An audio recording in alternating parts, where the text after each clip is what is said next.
So மிதுனம் இவங்களுக்கான cards. So மிதுனத்துக்கு இந்த செப்டம்பர் மாதம் வந்து மிகப்பெரிய ரிலீசிங் எனர்ஜி வந்து கிடைக்க போகுது. நிறைய எண்டிங்ஸ் இருக்கும், நிறைய நியூ பிகினிங்ஸ் இருக்கும்.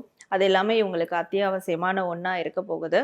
ஸோ ஆக்சுவலி அவங்களுக்கு உள் சார்ந்த விஷயங்கள் நிறைய உள்ளுணர்வு தெரிஞ்சிருக்கும். இதெல்லாம் வந்து நம்மளுக்கு எண்ட் பண்ணணும், இதெல்லாம் நம்ம வந்து ஸ்டார்ட் பண்ணால் நல்லாயிருக்கும் அப்படின்னு தெரிஞ்சிருக்கும். ஸோ அதற்கான ஒரு வாய்ப்பு வந்து யூனிவர்ஸ் உருவாக்கி கொடுக்கும் அவங்களுக்கு. And more over self love, self happiness, self development, self care இந்த மாதிரியான விஷயங்களில் ரொம்ப முக்கியத்துவம் கொடுப்பாங்க. அப்படி முக்கியத்துவம் கொடுக்கலனாலும் அதை ஃபாலோ பண்ணாங்கன்னா இந்த மாதம் ஒரு மிகப்பெரிய நெகட்டிவிட்டியை அவங்களால ரிலீஸ் பண்ண முடியும். இவங்களுடைய குலதெய்வம் இல்லை இவங்களுடைய கார்டன் ஏஞ்சல் இவங்களுடைய சப்போர்ட்டிவ் எனர்ஜி இருக்கிறத அவங்களால கம்ப்ளீட்டாக ஃபீல் பண்ண முடியும். கண்டிப்பாக மேம். இப்போ இந்த 3 கார்ட்ஸுமே வந்து ஏதோ ஒரு ஒளி அவங்க வாழ்க்கையில் படுற மாதிரியான சைனையே காட்டுதுல, அது என்ன விஷயம் மேம்? இவங்களுக்கு பிஹைண்டில் ஒரு டிவைன் எனர்ஜி இருக்குது. இருள் சூழ்ந்த வாழ்க்கை அப்படின்னு வருத்தப்பட வேண்டாம். ஸோ இவங்க கொஞ்சம் முயற்சி பண்ணாங்கன்னா அதை பிரகாசிக்க வைக்க முடியும் அப்படின்றது அங்கே அந்த எல்லா கார்டுமே ரிசம்பிள் பண்ணுறது. ஸோ ஏதோ ஒரு டார்க்னஸில் இருக்கிறாங்க, மாட்டிக்கிட்டு இருக்காங்க.